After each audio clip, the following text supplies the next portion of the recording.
Hi! Hey guys, my name is Chanel Perrillo, and I'm a casting director and producer based in Los Angeles. I've cast shows like Drag Race, F-Boy Island, the Real Housewives franchise, and Million Dollar Listing, to name a few. I want to welcome you to Shut Up Chanel, a podcast where I take you through my LGBTQIA plus journey, while each week I get to chat with the queer royalty that helped shape me. Buckle up, because I know you're going to want to tell me to shut up.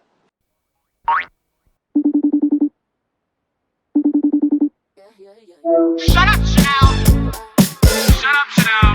Chanel, shut up! Shut up, shut up, shut up, Chanel! Shut up, Chanel! Shut up, shut up, shut up, shut up, Chanel! Shut up, shut up, shut up, Chanel! Oh my God!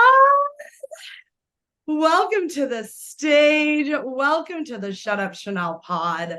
She is one of the oldest. No. One Okay, of the queens. I'm leaving. I'm leaving. She's one of my oldest friends. She's best known as being runner-up on the 5th season of RuPaul's Drag Race and the winner of the 2nd season of RuPaul's Drag Race All-Stars. She's my family. Welcome to the stage, Alaska. Hi. Oh, I have to say, what a throwback. Hi. I mean, how does that feel to have started a phenomenon? I stole a phenomenon. I stole it. Tell me where you stole it from.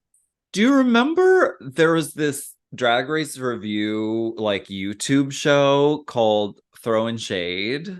Yes. And it was these two queens. Okay, you remember this. It was the two queens from the UK and Coco Ferocia and Isis Mirage.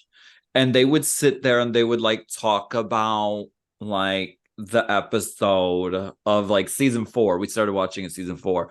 And they would like roll a blunt and like pass the blunt and like their review show was longer than an episode of Drag Race. Like it was literally like 90 minutes long of them discussing it. Like she was cute. Yeah, I thought her look was cute.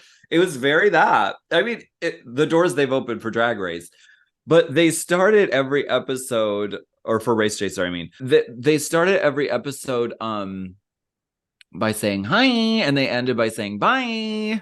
And so I wanted to do it as a shout out to them when I got on season 5. So I just said it over and over again and hoped they would use it. And they did use it a lot.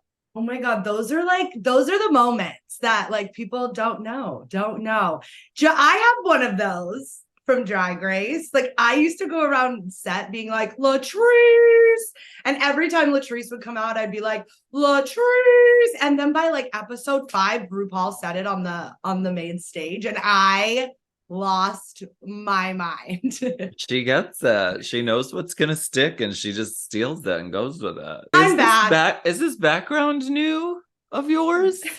So this background is new. Those of you listening since the beginning, I started out with no backdrop, and then I was preparing for my Delta work interview, which I did last week. Wow. And she was like, "Do you have a backdrop?" She was like, "Oh no, this is what happened." She saw that picture I posted on Instagram upstairs at Willem's studio with like the backdrop with all the drag queen t-shirts, and she was like, "Do you want one of my t-shirts for your backdrop?" And I was like, sadly, I don't have a backdrop. That's Willem's. I just used it to take some photos. And she was like, "Girl, there's shower curtains on Amazon you can get real cheap." And I was like, I got stoned later that night and was looking at Amazon shower curtains, and this is a fucking Amazon shower curtain. I love it. I thought it was custom, darling. You know what? It's custom to me. But if you could see me, like, I have to like steam it before every episode to make sure, you know, it looks good. But thank you for noticing. You know, I'm just trying to up my, you know, ante every episode. Wow. It's your name is Chanel and you produce. That's from the Meet Chanel episode on Wow Presents of the Marco Marco show. Is it? It is. World of I Wonder. just started saying it because I love it. And it's true. Oh, yeah. World of Wonder did a like docu-style reality show of us back in the day when we were first started doing the Marco show. And they did like a Meet Chanel episode. And there's this one scene where I'm sitting there and I'm like, my name's Chanel and I produce things. And Willem used it on the beat down. So that's probably where you remember it starting. Well, I like to start off each episode with like how we met. Like I want your okay, Alaska, for those of you just listening, is wearing a Jiggly Bitch t-shirt. And I actually had on a t-shirt of yours before this started, but I get so hot and rowdy during these episodes that I felt like I was just going to be sweating in it. So I'm just wearing a pink bra for you today. I love that. That's how you get the viewership, honey.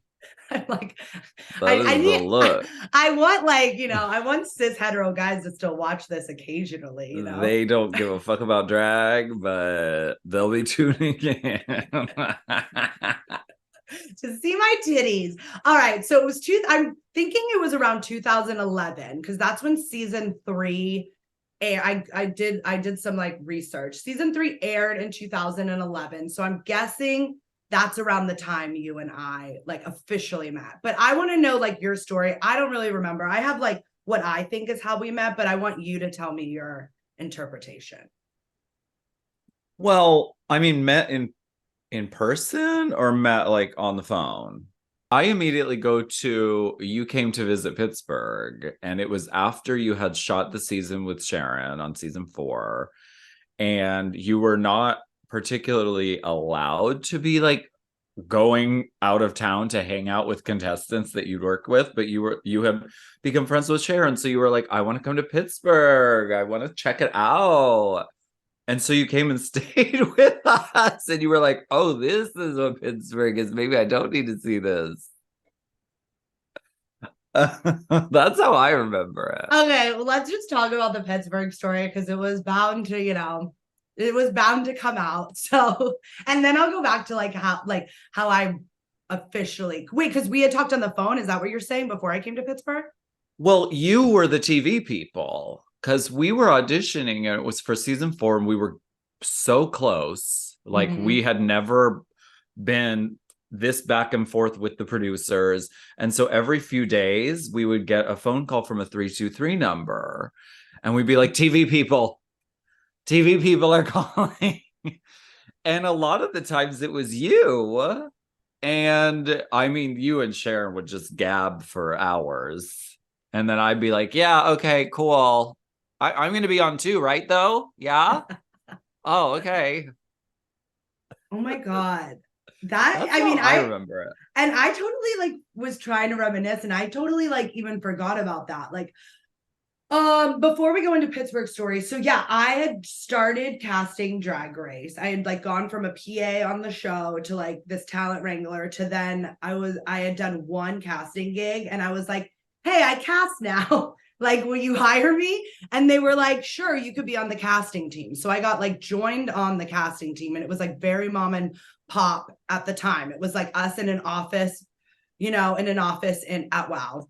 The Hollywood dream is like starting as a PA and then like quickly advancing. Anyway, go on. That's like so wild. It really is so wild. And like on a show that I like didn't like, I just got the PA job was crazy in itself because I was like about to move home. Because I've said this 12 times on the podcast, and people are going to be so sick of me saying that. We were in a recession and I was going to move home, but I wasn't. Oh, that recession sucked. It was like bad. 2006 recession. So stupid. It was so stupid. And I had just graduated from college. I had no job. I was like, I'm going to move home. Like, this is bullshit. And then I went to this dinner, and some girls like, we need PAs on this drag show. And I was like, I'll do it. But that's what I loved about working in TV, like those thinking about even starting is like, that's what's the beauty of it is like, you can start out as a PA and work your way up, because being a PA is like the most brilliant position to start in because you get to see like every department and without the pressure of the job title, you know what I mean? So it's like, you kind of get a feel of what you want to do. Anyway, like started casting, and I remember your tape because you had submitted since season 1, right? Oh yes. Yeah, Alaska submitted since season 1. And I remember it was like back in the day when the show was first getting started. And so it was like there was this weariness of like taking chances on queens that like that weren't so, I don't know if the word is like cookie cutter, but like you were kind of like a rebel queen at the time. You were like a T-Shack queen. You did a lot of like avant-garde, I guess is like a good word, like avant-garde performance. Like what's the word? Like they were like dirty. Like you were like that dirty drag that I fell in love with. Yeah, it was. RuPaul calls it gender F word. But to me, I was like, I wasn't gender bending. I was a woman. I was just like a fucking, it was like, yeah, it was unhinged. And I understand. I mean, I would probably be hesitant at casting an unhinged artist on a show about drag as well. Yeah, but like, I remember there was this one video where I think you like maybe like peed on someone. Is that right? Is that you got peed on? Yeah. Did I use that in my audition tape ever? I just think it was one of those things where it was like you could type in Alaska and there would be like 5 videos on YouTube. And I think like one of those 5 videos was the I want to piss on you. Didn't Dave Chappelle used to make fun of R. Kelly and had that song? It was very and that's what I was known for in LA because I like actually did that. I was like, I'm not fucking around. Heck, Lena asked me to be part of Tranny Shack LA. I'm not fucking around. I'm gonna fucking do it. And so I got my 2 friends to wear pig masks and I just had them chugging water and beer backstage. And they were like ready to burst by the time we got on stage. And they just fucking went for it. It was great. I love it. And when I was on the detox episode, we talked a lot about T-Shack and like how important it was during the time it was and how like there's nothing like that since. No, and it was a special time. I mean, it also existed. Everything has to do with like where technology is and like it wasn't all like everything is on a camera phone at all times. It existed before that, but kind of the internet existed. So it was like this very special, time. Ugh. Well, let's go back to 2011. So yeah, so I had seen your Drag Race tape. I was a huge fan from day one of you. I'd heard so many like queens loved you. Like you were known in LA because you lived here at a certain period of your life and then you left for love to Pittsburgh, right? So like how did that come about? So like you were working in LA, you met Sharon, you fell in love and then you moved to Pittsburgh? Yeah, I mean pretty much. I was working in LA and I sort of had hit a wall a little bit. Like I was doing drag here and there. I was like working at Circus of Books, but I hated it. And I went to Burning Man and expanded my mind. And in doing so, I ended up getting fired from Circus of Books. So I had no job and I was like on unemployment and I was just like living on like pennies a day. And I couldn't, I didn't really have many drag opportunities. And I was like, this fucking sucks. And I ended up meeting Sharon because I went home to Pennsylvania for Christmas. And Veruca took me under her wing at the Blue Moon and like let me do shows there. And I was like, this is like what drag should feel like. It felt super creative and super like community and super family. And it was like the same sort of bar every weekend and the same people would show up every weekend. And we were working with the same core group of girls. And I was like, this is bomb, dude. This is amazing. And then it was like, oh, like this, this wacko person and I have kind of connected. And so I was like, fuck it. Like, I'm done with LA. I want to go check out Pittsburgh. And so I did. I just like packed up my shit and went. Oh my God. I didn't know, like, I didn't know, one, that you were a burner, by the way. Little bit. Not so much anymore. Burning Man is for young people, I think. I'm too, like, or maybe I'm just a cunt. I don't know. Oh no, I could never do it now. Like, that's an early 20s thing for me. Like, I don't even like a hotel room without a bathtub now. Like, it feels like roughing it. If I could bring my own toilet system, which is like Diplo, I would go with level. Diplo and Chris Rock, you know? If I had my own toilet system, I would be like, let's fucking go. But it is the Porta Johns, and I poop a lot. I'm like a snake. Like, I eat food and it just goes right out of me like a like a snake.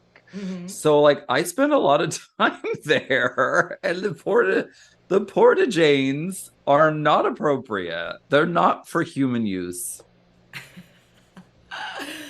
All right, so it was 2011, okay? It was 2011. Drag Race I'd finished season 3. I was like, in with the Raja of WeHo, that vibe. Sure. Got to cast season 4. Was very sad that you didn't make it on, to be honest. I remember I was like, why wouldn't we put a couple on Drag Race? Like, that's brilliant, It was so the right choice, though. But that didn't happen. It was so the fucking right choice. But I was pissed. A lot of people don't know that either. Like, Alaska, like, pretended like she was jokingly pissed, but she was really pissed. Oh, I was pissed. When they called me and told me, I was like, I'm never auditioning for your fucking show again. Fuck you. And like hung up on them. And then Sharon leaves for Drag Race. And then they contact me to do a cute little video for Untucked like 2 days later. I'm like, are you fucking joking me? Are you going to pay me? Like, what's tea? Oh, I was so livid. And then Sharon did so good, and I was watching this like monster be created, like just knowing that she was going to go home to you, and like it was gonna be even worse. But the whole time, like it was like I was like, Alaska's not even ready for all of this, because like no, I wasn't. Sharon already was a confident person, and then you crown a confident person, and it's like, whoa. Yeah. Did Sharon's season, really did fall in love with her. I had had this exposure to Raven drag, like the epitome of drag. Then I was exposed to and Manila, drag. DRAG, yeah. Drag. And then I met Raja, who was this rock and roll, friends with famous people, that kind of drag, made all of her own shit. The first queen I ever met that really was like a manifestation of all the things that they created. And then, and then there was Detox, this scary as fuck, model, terrifying, and then I met Sharon, and Sharon was this I felt like I was in a John Waters movie. To be honest with you, that was part of my reasoning for wanting to go to Pittsburgh. I was this is this John Waters drag that I had never kind of been a part of, and that was my motivation for going to Pittsburgh. And a lot of people, I've never even told a lot of people this story because I was always so scared I was gonna lose my job, and well, you were we can't take pictures, we can't post any pictures together because they're not supposed to know I'm here. No pictures. I remember we went, and everything we did was on the DL, but then there was this one night you wanted to take me out, and I was you guys have to full on transform me, and you guys gave me this crazy drag makeover, and I have pictures I have to find, and we thought that no one would know who I was if I was in drag. Yeah. Which is fucking hilarious. Drag does not conceal who you are. It really just amplifies who you are. You were not in disguise. Were you? Did we do you in grayscale Detox? It was full grayscale, which was before Detox's season, because we're talking about season 4. So Sharon really was a trend. You two both were quite the trendsetters. So you invented Detox's grayscale look. You need to tell her this for the rest of her life. I did it first. I did it first, Detox. You're hearing it now on Shut Up Chanel, everyone. I invented grayscale. You did. I can't wait to send her a clip of this part of the episode. So yeah, I went to Pittsburgh and it wasn't all I had this image like me flying in and like you guys picking me up in a hearse and I mean, eventually, I actually went to Pittsburgh twice, and the second time you guys did pick me up in a hearse, but the first time, no. And you guys, Sharon had just got off Drag Race, and, like, you hadn't been on yet, and so, like, you were struggling artists. Like, that's a good way to, like, describe it, right? We were poor. You were poor. And Pittsburgh poor. That's not like, like, living in Pittsburgh, like, our rent was, like, it was like $500 or something to like live in a 2-story house. You had a house.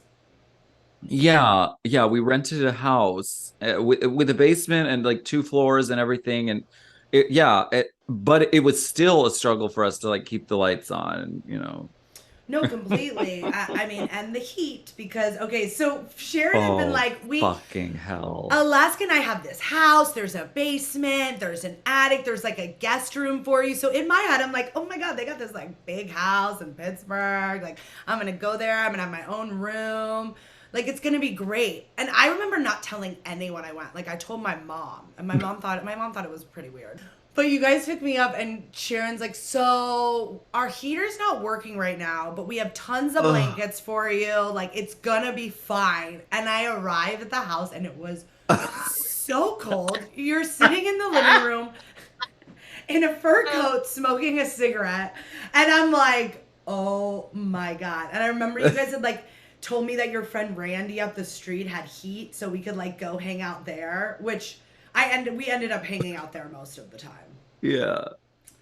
But it was so special. And like I got to go to the Blue Moon, which Sharon like never shut up about on Drag Race, and got to meet your house, which was like so special, like Potato. And what was that crazy bitch's name that used to what was her name? Veruca was the one that was Veruca was the one that like there was issues with. I remember. Well, yeah. But then there was the other one. She was plus size at the time and had Amy Vodka House. Amy Vodka House. This shout out is for you because Amy Vodka House was the sweetest ever. Veruca was sickening. Veruca reminded me of like a New York City queen, like very that. There was Lola LaCroix, totally. who had literally like just been born, which has been so nice to watch her career kind of grow and you kind of bring her along the ride with you. Totally. No, yeah.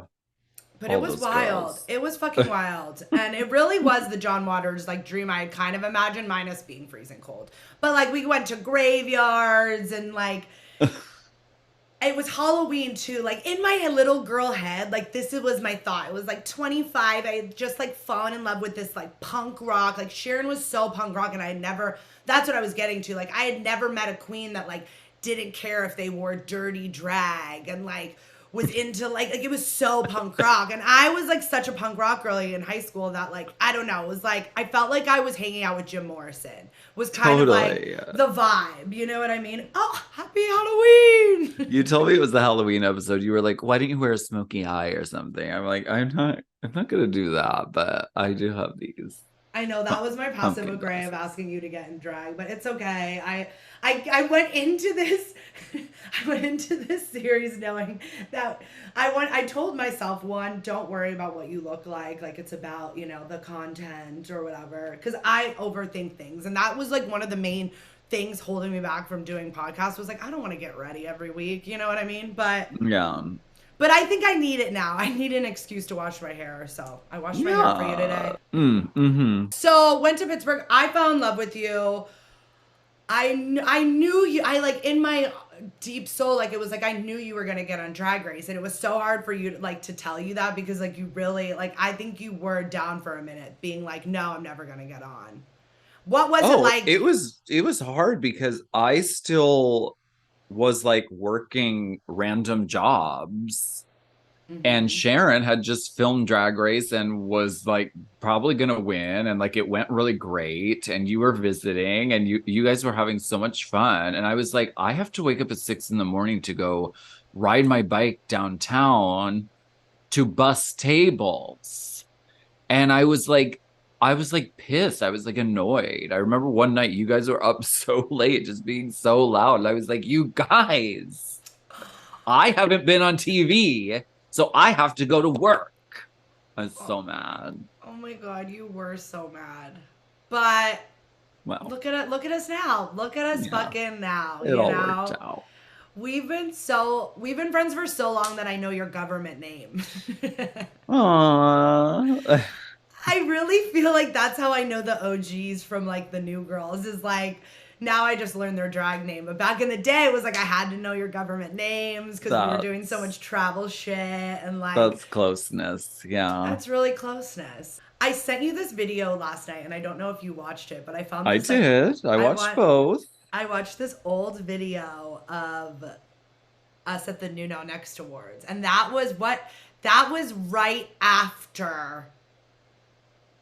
You weren't on Drag Race yet. Like, when was that? Because I was confused by the video because I didn't see Sharon in it. I saw you in it.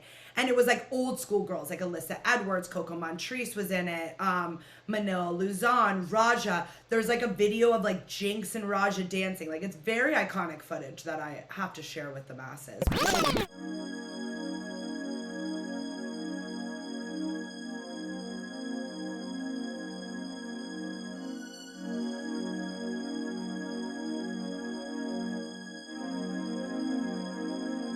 Hi, Manila Luzon. And what are we doing, you guys? Fucking our faces up to go on stage in front of America. That's what we're doing. Basically, I'll do anything for money, like by going on TV, looking like this. Combining. VIP, darling. Yeah, we VIP. put one on. New Now Next Awards production, darling. We're backstage, honey. Chanailed ate all the meat platter. Are you having fun? What are you doing right now? We are backstage for New Now Next Awards. We're about to go on our zombie number. Hi. Are you taking? Yeah, I'm making a video. Everyone's looking like this. Well, I said that this is a zombie. They'll look prettier in a little bit. I got some pics on the red carpet. Raja's drinking. She's drinking. Raja's drinking. Alyssa's I'm posing. living. She's reading. Vivian looking and sickening. she's writing. No, I am not reading. I'll tell you what Alyssa's doing. Look. Look. Out of my Always eating. Always Yeah, people say I don't eat. I fucking eat all the time. What are you eating? I don't know. You should never eat drug. Oh, wow. Cheers to Right now, I got Chanailed. braces on. Wait, let me tell you something. Genie the remix. No. There's only one girl that's always ready. That is Miss Chanel Perrillo. Chanel. Let me fucking tell you. That bitch is always ready. Just so y'all know, we are On the go. Did you not see on the red?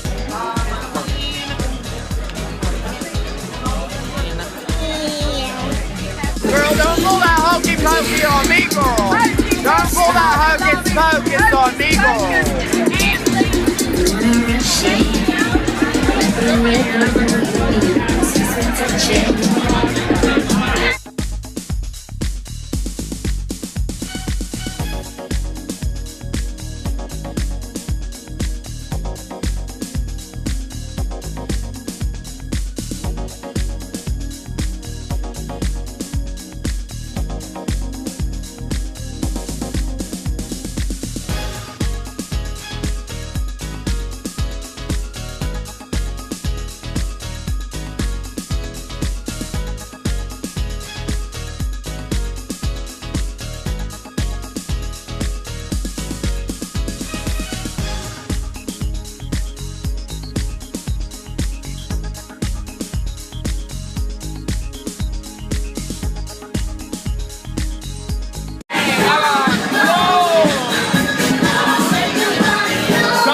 The now and the next. We are the new now and the next. Don't get it twisted.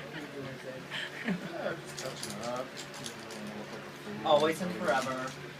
Always and forever. Do you know when that was? Why you were there? Because you were dressed as Sharon in the video, which I thought was funny. Yes, I had been on Drag Race because it was the cast of season 5 of Drag Race was there dressed as zombies for some fucking reason that I don't remember and don't understand. But Alyssa Edwards, Vivian Pinay, Serena Chacha Yes, are yes. all there dressed like zombies. Like I was watching this, I was like, what's happening here?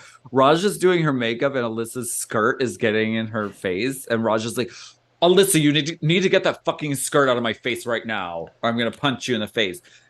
And I wasn't dressed like a zombie. I was dressed like Sharon, and Jinx was dressed in just like normal, pretty Jinx drag. So I think from what I remember, it was like me and Jinx and like RuPaul were like guests at the New Now Next Awards. I remember that aspect of it, and I couldn't see. I was wearing my glasses to see. And I don't know why everyone was dressed like a zombie. I don't remember anything else. Yeah, I think. But I was like, I think because it was an award show, they probably had like a sketch where they all had to be zombies for something. But like, right. what a little time capsule that video was. I sent So it to my strange. editor, and he's like, not you being like the Drag Race historian, like having this like footage, but. That was the day that I learned that queens could get away with murder. And I think like that started early on, like just being in the nightclubs, like knowing that like a queen could cut the front of the line and you could walk in with them. Like there's all these like things that come with being a queen. But like that day, like I remember like they didn't even ask me to work that event. Like I just showed up and was like, I'm here to work for the queens, and like they were like, go on in. And they were like, go on. Like Manila snuck me a work pass. And I just like went there to work for free for you guys. Cause I think I was like just that addicted to it at that point. But yeah, what a special little video. So you were really low at a time. When did you find out that you were getting on Drag Race, and what was that like? Honestly, it was all such a blur that whole time in my life. Like I don't remember.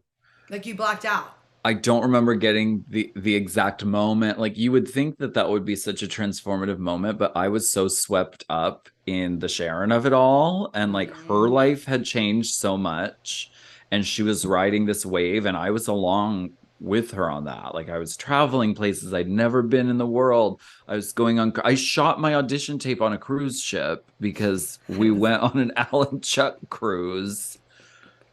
So I was like editing and like trying to upload my audition tape on a cruise boat with shit Wi-Fi. And I don't even remember actually finding out that it was time, but it was just like, okay, like I have to go do this thing now. Mm-hmm. And I have video of that. I was on that Drag Race cruise. That was a full moment in time too. Like I bring it up on every episode, but those Alan Chuck drag cruises were something else. So, and the fact they got like me and Michelle Visage was on them is wild to me. Yeah. She used to do the gigs with the girls. I have a really fun Drag Race cruise story that involves Michelle Visage, but I'm not going to tell it until I get her on the pod because it's so good. But I shared a room with her the second Alan Chuck. You shared a room. That's the simulation is broken. Like that doesn't even make any sense. Like Michelle let me share a room with her because Alan Chuck wouldn't pay me to be there, but they would pay for like, I think I got them to pay for my flight. Like that's it. Oh wow, okay. But I just worked the whole week just for fun. And probably Michelle too. That's like so that was at wild. the beginning of Drag Race, and I was saying it was like there were tons of fans, but it was like it wasn't mainstream yet. It was like right. It was different. It was a different time. And like I remember Michelle and I being like some of the only women on the boat. Like at the time. Like it was very yeah, I can't believe we shared a room. That's so wild. And I know. Remember the discoteca? We would like go to the discotheque every night on the Drag Race cruise and dance our asses off. And there was this one cruise where I was like, all I want to do is dance to Oski Ski Motherfucker on the dance floor with Latrice Royale. Like, it was like my goal of the whole cruise. And I did it got happen? Oh, fuck yeah, it happened. Oh, good. I know. Dreams do come true. Dreams fucking do come true. So, you know, your season, I think, was the last season I actually worked on Drag Race. So she made it another year after. And that, because you were on the season with Detox. Yeah. And that was the real nail in the coffin for me, because it got to the point where it was like, I started to know everyone that was on the show. And it was so hard that like, I would like, and I was like very ethical. Like I didn't even go close to the workroom anymore. Like they kept me in a little office far away. The whole time on season 5, I never saw you. You were like, you would keep yourself at such a distance. Mm-hmm. And occasionally, like I would hear that the PA was taking you guys out for cigarette breaks. So then I would go out for a cigarette break, but I'd stand like, help yourself. I couldn't help myself. I'd stand really far away. So it yes, was I remember that. And I would just like look at you guys, like look up and like, because I was so excited for you in Detox, because I knew how bad the two of you wanted to be on so bad. And I remember pushing Detox to make a tape, like pushing. Mm-hmm. And I remember pushing you because after Sharon, you were like, oh, like, should I? And I'm like, yes, bitch, this was your dream. You know what I mean? So I was just so excited when you and Detox got on. And like, what a fucking great season that was. Was it everything you wanted it to be? Like, was it everything you had imagined in your head when you finally got there? Yeah. I'm just glad I got to stay the whole time, because I was like, there's no way I'm gonna win, because why would the show have 2 winners from Pittsburgh, Pennsylvania, back to back? That's impossible. That's not going to happen. So in a lot of ways, that was like a blessing, because I was like, I'm just gonna have fun. I know I'm not gonna win. I just want to play. Mm-hmm. And so I'm so glad I got to stay the whole time and just like do everything that there was to do. And then you got to come back. And that was kind of the start of like, if you didn't win, like you can, you know, you'll get another shot, you know. I just think it was like such an early, like we were all so young. It was such a like moment in time. And that was like a huge part of my journey, was meeting you and Sharon. And it impacted me a lot, so much that I came back to Pittsburgh again, because then you guys had money. So here's the thing. I wanted a redo. My first time going to Pittsburgh, they were poor. They lived in this apartment that literally, I remember there was like cigarettes in the carpet, like cigarette burns. Sure. It was dirty fucking drag, but I loved it. Yeah. Like, and I loved it at that moment in my life. Could I do that now at this stage of my life? Not as fucking chance. No. Not a fucking chance. But at that, like I said, it was like I felt like I was in my like John Waters, you know, Sharon made me watch Pink Flamingo and I was like traumatized. Mm-hmm. But I was like, it was very much that period of my life, learning about Divine, learning about that side of drag. That's when I got exposed to Heclina and Peaches. Mm-hmm. I think I was visiting you guys in San Francisco a lot, because you guys, you know, it was like theater drag. You know what I mean? It was like, it was this new, you know, layer to the community that I had. Visiting you guys in San Francisco was so fun. I remember I went for when you guys were in the Craft, and that was so fun. Oh, work out.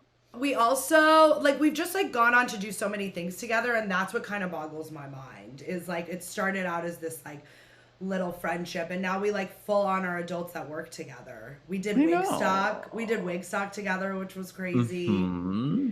That was an iconic moment. And then what was your first Marco show? I think it was the one it was downtown, and A Night in the Red Light, and Raja threw a fit.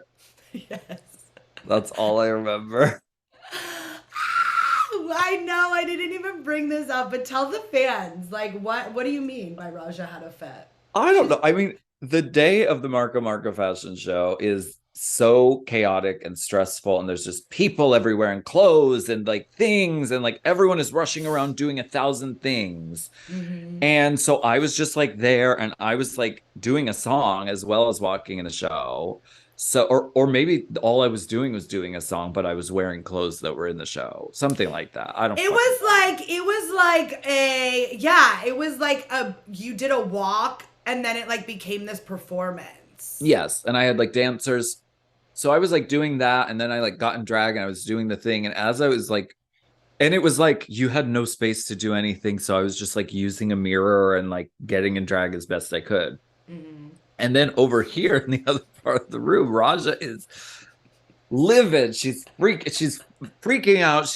She's pissed about something. I think she didn't like her clothes, or things weren't fitting right, or like it wasn't the garment that she was expecting. Her outfit wasn't ready yet, and like she just kept being like, where the fuck is my And I remember you were right by her because you kept looking at me like, because at one moment she's like started packing up her stuff, and we were like, oh, she was pissed. She was pissed. And I remember like Ashton Michael had to come in and like help me. And like she was having such a panic attack that we pulled her into a closet so that like she was alone. Aww. See, I love that. I love drag so good. queens that throw fits. Like that's how they're supposed to be. Exactly. Okay, so I don't get down with this standard of, oh, let's just all be professional. It's like no, drag queens are supposed to be unhinged. Monsters. Yes, at least a little bit. A little. And Go up on time, but be crazy. I had this talk with some like younger queens the other day, and I was like, I love monsters. Like that's why I got into the business. That's why I love drag queens. Like I love, because I'm a little bit of a monster. So it's like drag queens are me times like 20. And so it's like I love to be around someone that I know is like more of a monster than I am. Oh my god, me too. It's like movies. What sign are you? I'm a Leo, but I'm a Virgo moon Cancer rising. Okay. I don't know what that has to do with loving monsters, but right. But I love it. I love a tantrum. Like that's why I loved being on set, because you'd get to work with all these celebrities and like you'd get to see them be like unhinged. Like yeah. Like unhinged. I remember this one, I'm not going to say her name, but she's a fucking icon, was on Drag Race, and Juliette Lewis. Oh, no, but I did work. I took care of her one day, and she was everything I wanted her to be and more. Yeah. Like everything. But she was like an old soap actress, I'll just say that. And who's like who's an actress now. And I was in charge of carrying her ballet flats around all day. Like they were these Chanel ballet flats that she liked to change into when she was getting off of like the main stage. She would put on her ballet flats. And so like she'd be like, can you have these like ready for me as soon as they call cut? And I'm like, you got it, girl. So I was like carrying around these Chanel ballet flats all day. And then they call cut and I hand her the shoes and she goes, wait, where's my lucky penny? And I'm like, Your lucky penny, what do you mean? And she goes, I keep a lucky penny in the left Chanel flat for good luck. Like I've had the penny for like 30 years, or like she said something crazy. Chanel. I was like, you didn't want to tell me that before giving me the Chanel. You're just like running around with them. So you're on like PA systems with like everyone, and I'm like, you guys, I'm missing a lucky penny from the talent shoe. Like if anyone finds it. Well, then the PA, like all the tech guys started fucking with me, and everyone was bringing me like random pennies, and I'm like, no, like this woman is going to know the year on the penny. She's gonna know. Like she's like, it's probably like her birth year or something, you know? And so I was scared to like keep bringing her pennies, but I brought her one penny and she was like, no, that's not the penny. And I was like, see guys, she knows what fucking year. And then finally this PA was like, I found this penny, like maybe this is the one. And I like brought it up to her and it was her penny. And then she was in the best mood ever. Oh my God. But it was just shit like, but I loved it. And I tell that story since Joan Van Ark. Close, but not. I'm gonna figure out who the fuck this was. You're gonna figure it out. I'm gonna tell you when we're off of here. She's just like she's like in her like second act. So until I have her on the pod, do I ever want to bring it up? And that's the thing that people listening should understand, though, that it's not like, oh, like celebrities or like whatever are just like bad people. It's just that sometimes, like, no, all the time, bad behavior is rewarded. And often you don't get treated how you should be treated and treated fairly unless you fucking throw a fit and really like make people uncomfortable and do what needs to be done.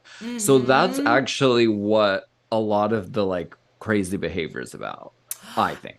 And I was actually going to bring this up, that I like had this epiphany the other day, and I'm like, how is it that like people, you know where I got it from? I watched the Supermodel doc on Apple TV. Have you seen it yet? Mm-hmm. Oh yes, I've seen. I love it. I'm on my second time watching it. Raj just told me that she's watched it 5 times. I want to rewatch it now. I'm considering it already, but now I'm definitely going to. Yeah, I watched it and then I put it on at Marco's studio the other day, and everyone was like, what the hell is this doc? It's so good. But I loved that like it was so good. All through their perspective. It's like their voices. And what I got out of it is like, no, like they were never monsters. They were like demanding respect. Like they were ever doing, and yes, they're like, yeah, I was 24. Like I was a little bit of a monster. Like, you know, like it comes with age, but I think it also comes with just like knowing what you deserve and a respect level, and like absolutely demanding like things that you know that like that shouldn't be hard to get. Yeah. You know what I mean? Like a lucky penny in a left shoe. This shouldn't be hard. You know, I always checked everyone's shoes after that. I was like, I'm not losing any more pennies. Yeah, like crazies. I loved. That was my favorite part about Drag Race. Was honestly like the when I got to do the guest judges, because it was so cool. Like to like meet these people that like I had. I mean, I got to meet Vicky fucking Lawrence, and I watched Mama's House every day before school. Like that was, I had a TV in my room and I was always late for school because I'd be like, Mom, I have to finish this episode of Mama's Family. But getting to meet her, like that was such a moment, you know? Those were like the really cool moments.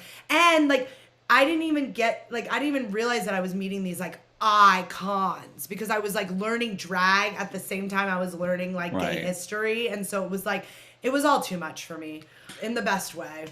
I was there for your second crowning, though, and I specifically remember it. We were downtown at Precinct, and I got to sit with you for your crowning, which was like a great moment for me, because I felt like I had been with you through these like defining moments, like where Sharon got won and you had to like, you know, be the partner of a Drag Race winner when it was something you always wanted, you know? And then you went on your second time. I mean, you went on your second time and won, which was like such a moment. So weird. Do you remember that? Like, is that I still do blackout? remember. How did that feel? I don't know. I mean, someone said to me once when I was younger, it's like if you have like a really specific like dream in mind or something you want to like manifest and like or like a dream that you want to come true, like often if it happens, it isn't going to feel like you think it's going to feel. Like the thing can happen, but the feeling is never what you expected. It always feels different. So like winning drag, no, it was a really like difficult. That was a difficult time in my life. Was that time, because I had felt like the Drag Race fans are my family. Like they're like we love each other. We're like this. And then it was like over the course of All Stars airing, I was like, oh wait, we're not at all. And like just like that, if the show says that you're a piece of shit or a dog or like a cunt, then the entire internet says it too. And it was just like my whole world was like just shattered. So I was like, I don't know what this is. Let's just like get it over with. They didn't throw us a crowning event. So like I threw that party myself, because I was like, I want to have the feeling of like getting crowned on Drag Race. Like otherwise I would have just been like sitting at home watching it. I don't know. it's Well, and strange. you had been through the other crownings. I mean, I remember those Yeah. back in the day, those New York moments. I have videos and pictures of us back in those moments too. Like those were like Yeah. the early days when we would all be at like the Out Hotel. And Yeah. The fuck. the I think we were at- XY or the Yeah, and I remember like Brandon Voss was throwing the party, which is so crazy to watch how his career is completely, you know, like I Yeah. remember when he was throwing the crowning parties and now he's got a full fucking fledged company. Crazy. It was just such an energy about it. And that energy isn't what I was experiencing when I won No. Drag Race. You were But downtown. it opened a lot of doors, and it still is Mhm. continuing to do so. And so I'm grateful for that. It's just like sometimes when your dreams come true, they don't feel like you think they're going to. That's like something great for the listeners to take in, you know? And I think that's just life in general is like we create these expectations in our head Yeah. for everything, relationships, getting a job, winning something, like fame. I think Yeah. you do. Like you have these images of like what fame's going to be as a little kid. And it's like, when it's not that, you're like, so what's next? You know, I think Right. that's why people probably do get depressed at a certain level of stardom Yeah.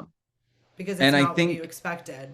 Yeah. And I think at a certain point, you have to, you can either be like disillusioned or jaded or whatever, or you can sort of turn it around and be like, well, I have this thing and I can like use it to help other people or like share it with other people. And I think that's exactly what RuPaul has done. And she says she did that in her book. She was like, all my dreams came true. And now I'm like doing this show to sort of spray it out and share it with other people.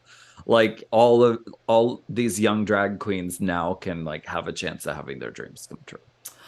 Oh, I love that. And I do think there is. I think you get to a certain point in your career where like you start looking at the younger generation. Because for so much of my career, I had to climb and prove myself. And I always felt like I was proving myself. And the trauma of being let go from Drag Race did propel me in different areas of my life, and I'm like grateful for it because I think I wouldn't be sitting here doing this podcast with you right now if I was still on Drag Race. You know, I'd probably be in some like cubicle like looking for sound bites for, you know, for queens, and I might even like end up hating drag by now. But like I think I think everything happens for a reason. But wait, what I was trying to say was that now I'm at this point where like I am respected as a casting director. Like I am being respected in an industry, and I'm like, well, what do I do now? Like I've done it. I'm a casting director. Like I did what I wanted to do.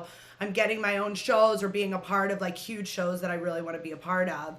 Like I was like, what do I do now? And that, you know, and there was always like side projects that I would do, like passion projects. The Marco show is one of them, like something that means so much to me. And I feel like that has been how I get to still work with the girls and my best friend and like get to create art and all this like fun stuff. So like, but at the end of the day, like that, you know, it like, again, that wasn't like, it's not necessarily like it is for me, but I don't know. I just felt like there was always something missing.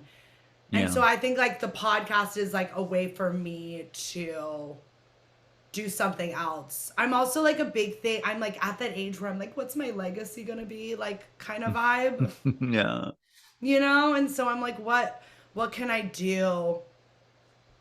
What can I do to like reach more people? And then I had this young drag daughter, JC O'Day, who's 19, who's been watching me on her phone since she was like, could have a phone in her hand. And that was like a huge moment for like this like cis girl, she's 19, like cis girl to have like looked up to me. And like, she was the one that was like, girl, do the podcast. And so like, it's weird. It's like, sometimes like you need the younger kids to show you like what you've done, or I don't know what I'm getting at. Totally. But I'm getting at something. Yeah. because you can't you and anyone in general can't sit around and think about what is my legacy, because you just by like living your life is creating a legacy, because I know how many people's lives you've touched just by being you, and that's what your legacy is. But I'm so glad you're doing this podcast, because it really does distill sort of all of the friendships that you've like built and participated in like throughout this whole crazy period in time. So I'm really glad you're doing it too. Oh, I wrote down some other memories that I just like want to go through. I didn't know what Kai Kai was before you and Sharon. So that taught me two drag queens hooking up. Okay, trip to Pittsburgh. Under trip to Pittsburgh. I felt like I was in a John Waters movie. The Bathhouse. Okay, Alaska took me to my first bathhouse, which was like, it's crazy when people tell me this and look, you don't even fucking remember. So it was Halloween. It was a party. But it was a bath. Like, your friend was in a room strapped up. They do these parties in Pittsburgh. Look, I brought masks because it's Halloween. Oh, see, you're doing a little drag for me. Isn't that fun? So there's this part. Oh my God, I wore this at DragCon once so I wouldn't get recognized, and I just like walked around. That's brilliant. But no, there's this party, and I think they still do them. They do this party at the Bathhouse in Pittsburgh, but it's like becomes like a dance party club at night, but it's still kind of like sexual things go on. But yeah, we were like sitting on the floor in a room with like a sling in it, just like doing out of your nails. Chanailed. I do remember that. I do. Oh my God. For those listening, I have not done in years, but I used to. Yeah. But I used to love. Yeah, that's stupid. I don't do it anymore either, because I'm afraid my heart will explode. And it's also just like socially, like, or like humanitarian wise, like the thing, like people die to get that little fucking garbage shit to this country. So like think about it a little bit. Yeah. Yeah, think about it. Don't recommend it. Don't recommend it. And we were also smoking. And I think like Pittsburgh had a lot of places you could smoke inside too. Yeah, we smoked inside. We were sitting on the floor. Like, I remember me and you were like really cold, and like Sharon was running around being crazy. And your one friend was in one of the sex rooms, like getting fucked. And probably Veruca. Shout out Veruca. Shout out to Veruca completely. I love her. Oh my God. But I really think that what I gained out of and that's like a good segue, is like we really got our shit together around like the same era. Like we were in that era where like me and you were party fucking girls and crazy. But I feel like we kind of got our shit together around the same time. You really got your shit together. I remember like you were such a party girl, and now like, I mean, you're a different person. Yeah. You've really grown. Yeah. And I mean, Michelle Visage is credited with a lot of that, because it was sort of like, well, you know, you have this opportunity called Drag Race that you've always wanted. So you can kind of just like get shit faced and fucked up and just kind of half-ass your way through it. Or you can like actually do it and like enjoy it and make it something that can grow and like keep going. Oh, I love that. Visage. Yeah. I mean, she was always the one that was telling me to get my shit together. Like nonstop. Like it was such a mom, but like I love her so fucking much. She's mother. She would be like, you're still smoking like she judged me so hard for smoking cigarettes. Like hard. To where like even one day Rue was like, Michelle, like she's gonna quit when she wants to. Like it was like, she was so mean to me about smoking. And then partying with the queens. Michelle just saw herself a lot in me. And now, you know, that's where it came from. Was like, she just didn't want me to like fuck up. And she would tell me all these like crazy stories. She's like, I miss her like old school stories where she would tell us about like Milli Vanilli and just like. Yeah. And And yeah, I don't know. And then I also like I think you just also get to a stage in your life where you're like you're so convinced that like because your early 20s, like you think you need to drink to have a personality, and you think you need to do all these things to like have a personality, and then you get older and you realize like that's not my personality. Like I'm getting fucked up and like people are seeing a different version of me or you know, and I feel like me and you are also very emotional people, and I feel like partying just isn't good for like people like us that we're like super emotional and stuff. Yeah. Because the come downs are real. Oh, totally. And it gets worse as I get older. Oh my God, I have like 4 glasses of wine now and I'm like shaking the next day. Like, yeah, what is that? No one talks about that. Everyone's like, oh, getting older sucks. It's like, no, but like I used to get hangovers. I used to get hungover, but it would be like I would have a headache and I would kind of feel like I was going to throw up. But now I get full-blown anxiety attacks. Like I feel like I'm going to die. And so then I'm like not in my mind or my body. Like, so it's like fucking mental thing. So yeah, like girl, no one tells you about that. No one tells you like because back in the day it'd be like you knew when you deserved a hangover. It'd be like, okay, I did a little too much last night. I was out till 5 in the morning. Like I deserve this. I will sleep it off. And back in the day you could like sleep it off. Now you can't even like you can't sleep. So I'm up sweating and like shaking, and I really just drank like a full bottle of wine. Like it ain't right. It ain't right. It ain't right.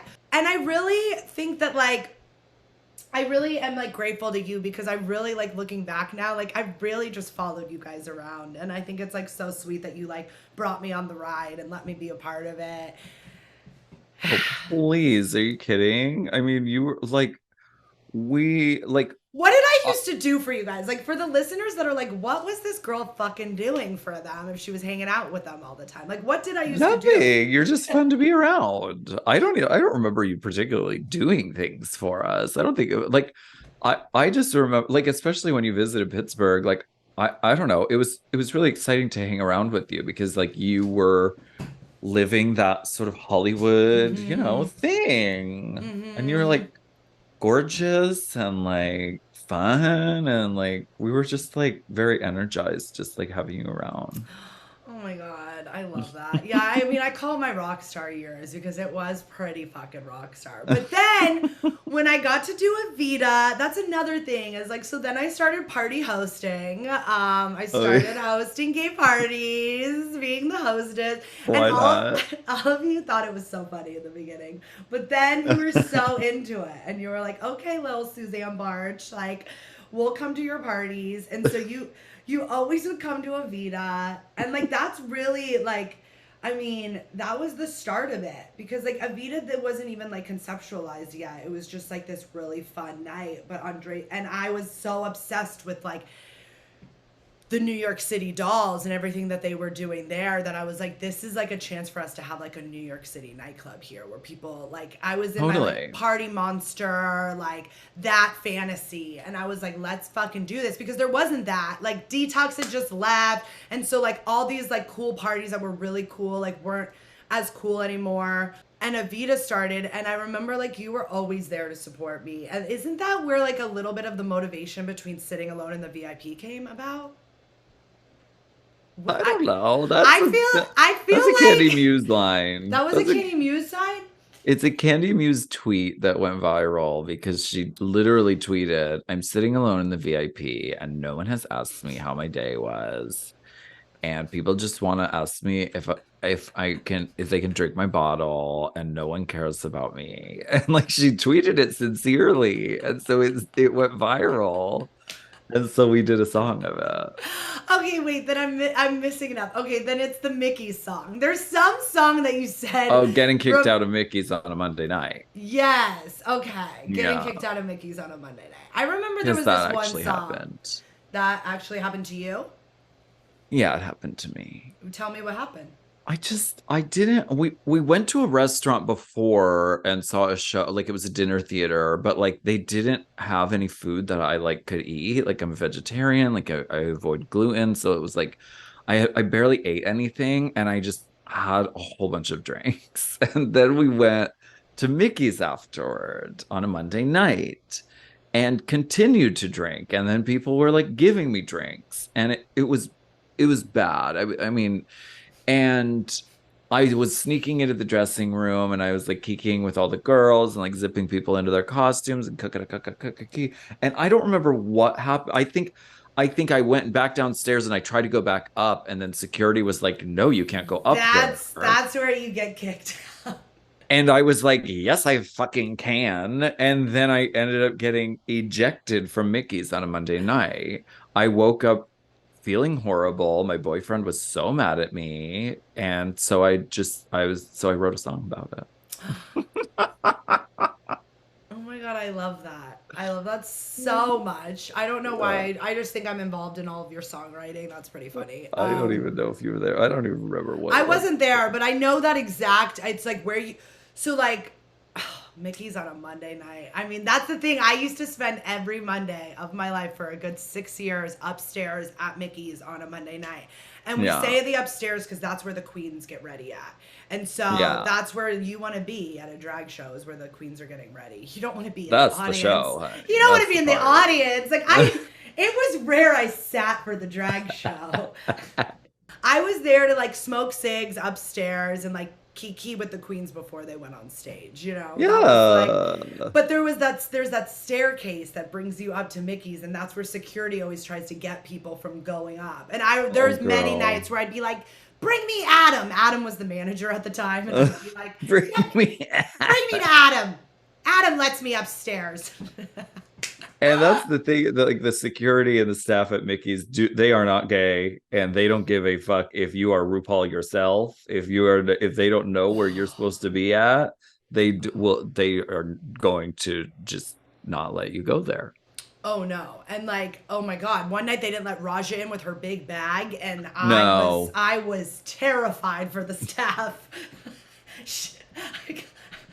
I got the longest text message. Like, these motherfuckers at Mickey's are telling me my bag's oversized. Like, no. Yeah. No. That's my biggest fear, is someone not just like opening the ropes and letting Raja right in. Like, the rope is open. It should be their biggest fear. It should be their biggest fear. Oh my God. Okay, fuck, marry, kill. I'm gonna do previous guests, and then I have one last little section that's like it's not fully conceptualized yet, so I'm hoping you'll help me. How long is this podcast? How many more hours are we on this thing? I'm wrapping it up. What are we aiming for? Okay. I'm wrapping it up. I really wanted us to be an hour. We'll skip the game at the end but I'm going to tell you the name of it so that the next I would rather do the game than fuck, marry, kill. I don't want to say who I'm going to kill. Oh. Go around saying I'm going to murder someone. Okay. I love that. I love to be challenged. So I had this idea. Oh my God. What's that new song? I feel the rush. Addicted to the rush. That's on this list. Okay, so I want a section of the show now that's called Chanailed It. Okay. And I thought it was perfect for you, because if you're not wearing nails, you're not doing drag, you know? That's it. Do you still believe that? No, I've changed my stance. It's your body, your choice. And so it's your fingers, your choice. And I don't care if you wear fingernails or not. Oh my God, at the Marco show, you weren't wearing nails, and I asked you that, and you told me that you had a different point of view on it now. So, you know, it's all about evolving.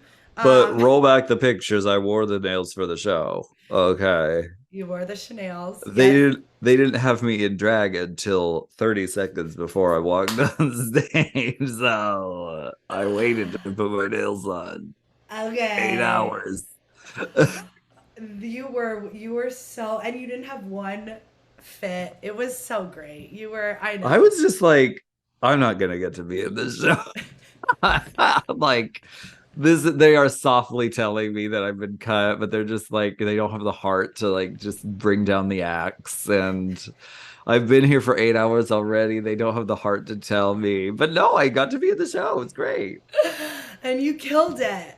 You Yeah, it's killed wonderful. it. It was such a great experience. And like, honestly, like I talked about in the Marco show episode, it's all about like, honestly, the show is great, but it's like the before and after that is like, makes it so like all worth it. Totally. So Chanailed it. So how I've thought of it is that I'm gonna like name you something, whether it's like it's gonna be like drag race or pop culture related, and you're gonna tell me if Okay. they Chanailed it or not. So like if they Chanailed it, or if they like Chanote, she better donut it.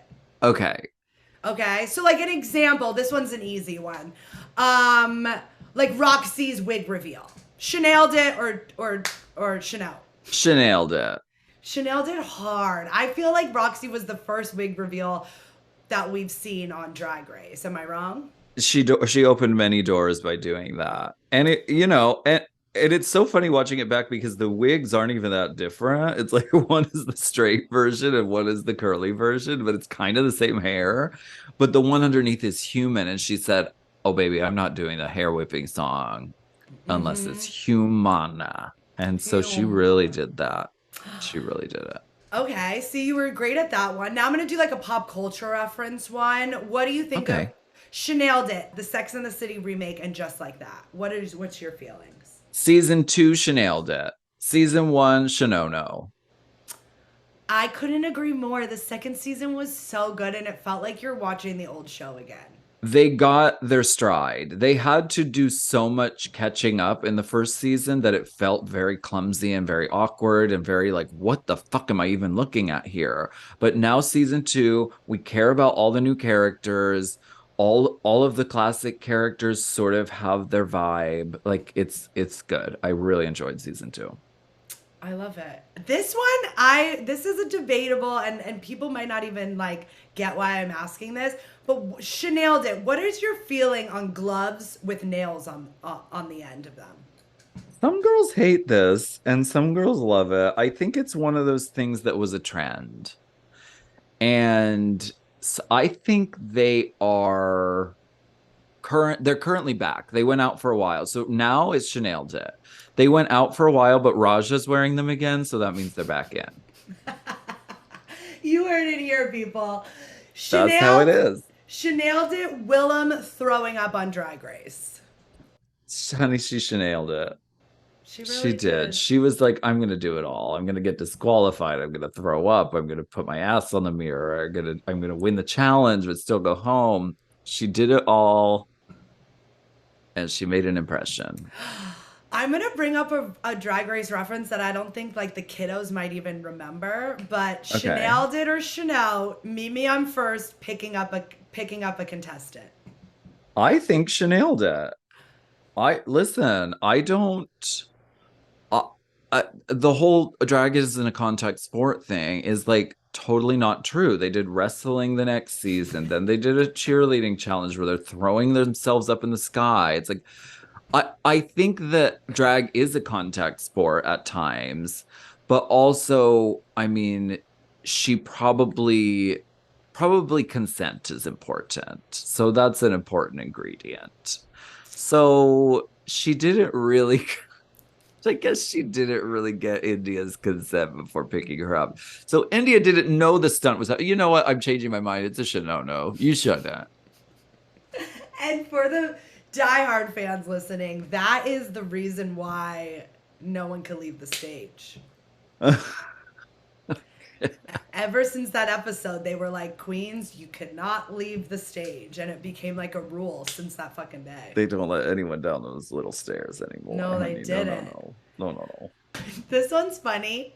And I only bring it up because you sent me the music video a long time ago. Chanailed It or Chanote, Alexis Michelle's Sweet Dreams music video. What? What? I don't even remember that. You didn't? Sweet Dreams? Which Sweet Dreams? Sweet dreams of rhythm and dancing. Who does it? Alexis Michelle. I don't remember that at all. Oh my god, you full on texted me the music video. That was one thing I do. Me and you love a 90s. Was that 90s? Like a 90s pop banger me and you lived for. I'm gonna say she Chanailed it, even though I don't remember it, because she's a professional. She knows how to hit the notes. Last one. Chanailed it or Chanailed owl necklaces. It's a Shanono. I know that you invented these, but they are currently out, but they might come back in any day now. Anna Wintour may do a whole spread of them. And when they do come back in, which they will eventually, you are going to feel so vindicated, and you're going to send it to Raja and Delta, and you're going to be like, see? Oh my God, Delta was on last week, and I sent her an owl necklace in the mail and had her open it on the episode. Oh my God. And she loved it. Oh, one more. Chanailed it or Chano, and the NSYNC reunion that we've all been waiting for. It's a Chano. Because Justin Timberlake. They really got, okay, I wanted to show you one. Can't they do it without him? Like They sort should. of like Sex in the City without one of the characters. He's just such a drag. He is such a drag. Well, look what I found underneath my bed. My NSYNC Forever. What is this? Some sort of stalker Bible? It's my full scrapbook. It's my full scrapbook from when I was little. Like my concert That is ticket. so funny. I know. I've been looking for an excuse to bring it on the pod, and so you're my excuse. And I knew you would really like appreciate my like super fanness of it all. Well, now people do this just digitally. They do the same thing, but this took actual scissors and dedication, and it was my whole me and my best friend Mallory did it all throughout. Oh, shout out Mallory. That was like middle school. And my mom, because we became obsessed with NSYNC, and my mom was like the Beatles generation. Mm-hmm. And so she was like, why don't you girls, and we were so obsessed. She was like, why don't you like put that obsession into making a scrapbook? Like it'll help. And so we made scrapbooks. Oh, well, honestly, this was long, but like well needed. I'm so glad we got to like catch up. Did you have a good time on your first Shut Up Chanel? I did. Thank you for having me. Oh my God. I appreciate. I can't wait to be back on one of the Mom Network shows whenever you're ready for me again. You're always welcome. I love you so much. Is there anything you want to plug or tell me or say? Anything we didn't cover? Anything you want to say to the fans? I want to say buy my fragrance. It's Red for Filth, and it's available on alaskathunderfuck.com. Have I sent it to you? No, that would have been great for today's episode. Wow. Okay. Who's your favorite? I think I've never asked you this. Like, who's your favorite drag queen of all time? Let's end on that note. Oh, well. Either who inspired you, or who do you think is like Queen of Queens? Who's winning Alaska's drag race? I mean, Divine is really important. Mm-hmm. I think that she opened a lot of doors for a lot of people. So I definitely love her. She would win all winners for me in my metaverse. And it totally goes with the John Waters theme of today's episode, everyone. Absolutely. All right, I want to finish by you telling me to shut up, because we've gone over an hour and you're probably ready to start your day. All right. You know what it is. Shut up, Chanel. All right, I love you so much. I love you too. Thank you. Oh my God, thank you.